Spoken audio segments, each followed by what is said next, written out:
नमस्कार दोस्तों, स्वागत है आपका एक और नई वीडियो में। आज की इस वीडियो में हम मोस्ट इम्पोर्टेंट जनरल नॉलेज के 30+ क्वेश्चन देखने वाले हैं, जो आपकी परीक्षा की दृष्टि से काफ़ी महत्वपूर्ण साबित होंगे। तो वीडियो का पहला प्रश्न है, प्रश्न नंबर 1। ताजमहल का मुख्य वास्तुकार कौन था? तो ताजमहल का जो मुख्य वास्तुकार था वो था उस्ताद अहमद लाहौरी। तो इस क्वेश्चन का बी सही उत्तर हो जाएगा। वीडियो का अगला प्रश्न है, प्रश्न नंबर 2।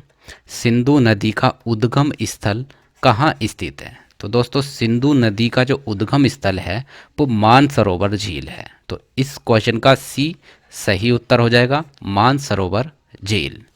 वीडियो का अगला प्रश्न है, प्रश्न नंबर 3।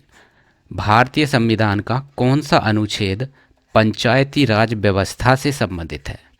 तो भारतीय संविधान का जो है अनुच्छेद 243 पंचायती राज व्यवस्था से संबंधित है। तो इस प्रश्न का सी सही उत्तर हो जाएगा, अनुच्छेद 243। अगला प्रश्न है, भारत की पहली फिल्म राजा हरिश्चंद्र किस वर्ष प्रदर्शित हुई थी? तो दोस्तों, भारत की जो पहली फिल्म थी राजा हरिश्चंद्र, वो सन 1913 में प्रदर्शित हुई थी पहली बार। तो इस प्रश्न का बी सही उत्तर हो जाएगा, सन 1913। प्रश्न नंबर 5। दिल्ली की गद्दी पर बैठने वाला अंतिम हिंदू शासक कौन था?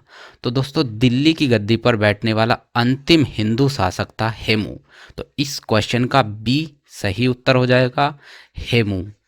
वीडियो का अगला प्रश्न है, प्रश्न नंबर 6। प्रसिद्ध टिहरी बांध किस नदी पर स्थित है? तो दोस्तों, प्रसिद्ध टिहरी बांध जो है भागीरथी नदी पर स्थित है। तो सही उत्तर हो जाएगा ऑप्शन नंबर बी, भागीरथी नदी। वीडियो का अगला प्रश्न है, प्रश्न नंबर 7।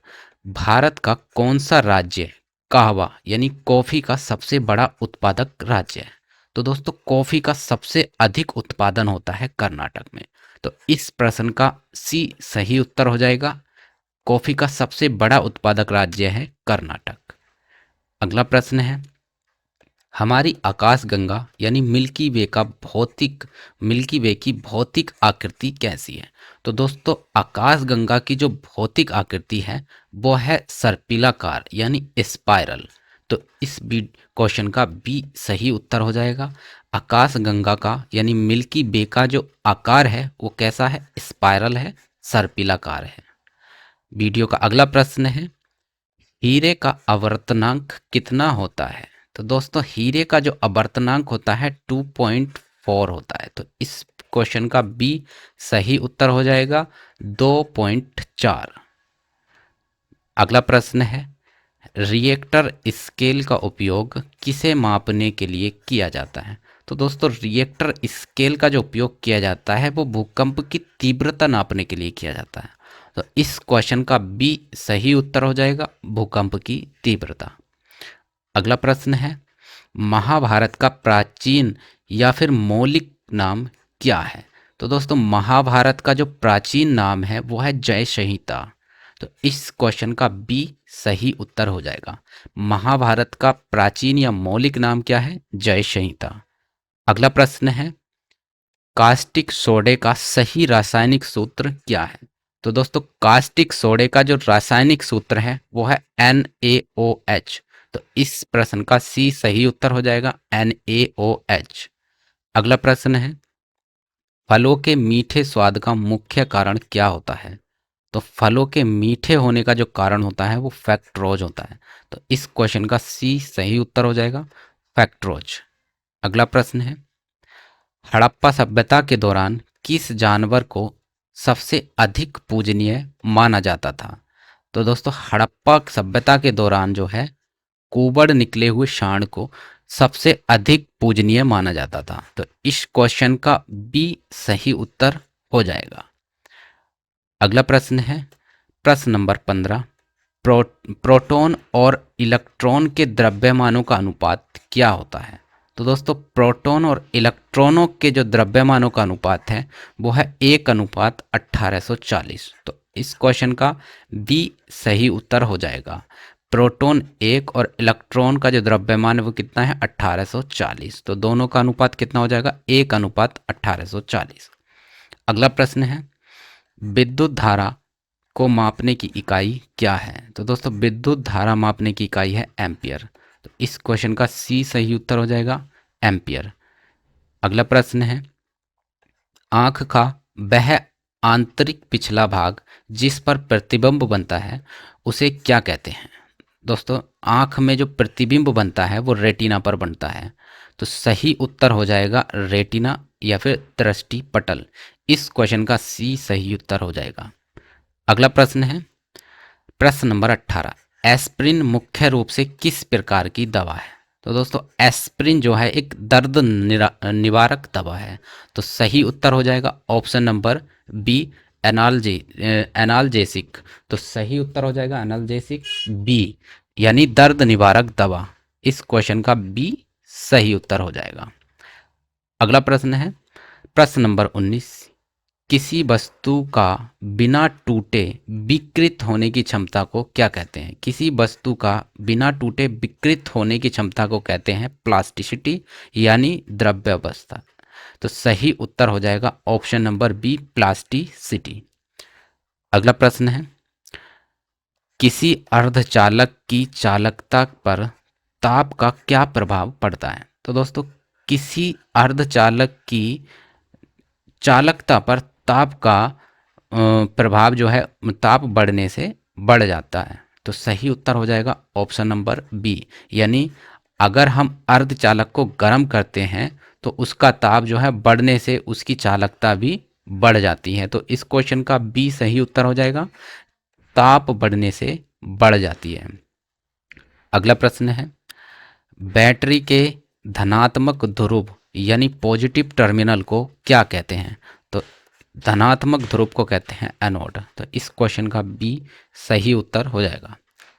अगला प्रश्न है दिल्ली सल्तनत की सीमा का सर्वाधिक विस्तार किस मुगल सुल्तान के काल में हुआ था। तो दोस्तों दिल्ली सल्तनत की सीमा का सर्वाधिक जो विस्तार हुआ था वो हुआ था मोहम्मद बिन तुगलक के काल में। तो इस क्वेश्चन का सी सही उत्तर हो जाएगा मोहम्मद बिन तुगलक। अगला प्रश्न है भारतीय नौसेना में शामिल होने वाली प्रथम नाभिकीय पनडुब्बी यानी न्यूक्लियर सबमरीन कौन सी थी या कौन सी है। तो सही उत्तर हो जाएगा ऑप्शन नंबर ए INS चक्र। तो इस क्वेश्चन का ए सही उत्तर हो जाएगा। अगला प्रश्न है प्रश्न नंबर 24 टॉर्नेडो का संबंध निम्नलिखित में से किससे है। तो दोस्तों टॉर्नेडो का जो संबंध है वो चक्रवात से है। तो इस क्वेश्चन का बी सही उत्तर हो जाएगा चक्रवात। वीडियो का अगला प्रश्न है प्रश्न नंबर 25 धान यानी चावल की सबसे अच्छी खेती के लिए लगभग कितनी वर्षा की आवश्यकता होती है। तो दोस्तों धान की सबसे अच्छी खेती के लिए जो है 150 सेमी वर्षा की जरूरत होती है। तो इस क्वेश्चन का सी सही उत्तर हो जाएगा 150 सेंटीमीटर। अगला प्रश्न है प्रश्न नंबर 26 1916 में Akhil Bharatiya home rule league की जो स्थापना हुई थी वो किसने की थी। तो दोस्तों home rule Akhil Bharatiya home rule league की जो स्थापना की थी वो एनी बेसेंट ने की थी। तो इस क्वेश्चन का बी सही उत्तर हो जाएगा। दोस्तों एनी बेसेंट ने होम रूल लीग पार्टी की जो स्थापना की थी वो 1916 में की थी। वीडियो का अगला प्रश्न है सेकेंडरी लोलक का आवर्तकाल कितना होता है। दोस्तों सेकेंडरी लोलक का जो आवर्तकाल होता है वो 2 सेकंड होता है। तो इस क्वेश्चन का बी सही उत्तर हो जाएगा 2 सेकंड। अगला प्रश्न है प्रसिद्ध सालार जंग संग्रहालय कहाँ स्थित है। प्रसिद्ध सालार जंग संग्रहालय कहाँ स्थित है। तो दोस्तों ये संग्रहालय है हैदराबाद में। तो इस क्वेश्चन का बी सही उत्तर हो जाएगा हैदराबाद। अगला प्रश्न है प्रश्न नंबर 29 सनी डेज नामक पुस्तक के लेखक कौन हैं। तो दोस्तों सनी डेज नामक पुस्तक के जो लेखक हैं वो हैं सुनील गावस्कर। तो इस क्वेश्चन का बी सही उत्तर हो जाएगा सुनील गावस्कर। अगला प्रश्न है पौधों में जड़ों से पत्तियों तक जल का परिवहन किसके माध्यम से होता है। तो दोस्तों पौधों में जड़ों से पत्तियों तक का जो जल परिवहन होता है वो जाइलम की वजह से होता है। तो इस क्वेश्चन का बी सही उत्तर हो जाएगा, जाइलम। अगला प्रश्न है प्रश्न नंबर 31। महालबाड़ी व्यवस्था का प्रस्ताव सर्वप्रथम 1819 में किसके द्वारा लाया गया था? तो महालबाड़ी व्यवस्था का जो प्रस्ताव लाया गया था वो एच मैकेंजी द्वारा लाया गया था। तो इस क्वेश्चन का बी सही उत्तर हो जाएगा, एच मैकेंजी। अगला प्रश्न है विशिष्ट ऊष्मा का एसआई मात्रक क्या होता है? तो दोस्तों विशिष्ट ऊष्मा का जो एसआई मात्रक होता है वो जूल प्रति किलो प्रति केल्विन होता है। तो इस क्वेश्चन का बी सही उत्तर हो जाएगा। तो दोस्तों ये थे most important general knowledge question इस वीडियो में। इसी प्रकार के most important general knowledge question के साथ हम आपसे मिलते हैं नेक्स्ट वीडियो में। तब तक के लिए नमस्कार।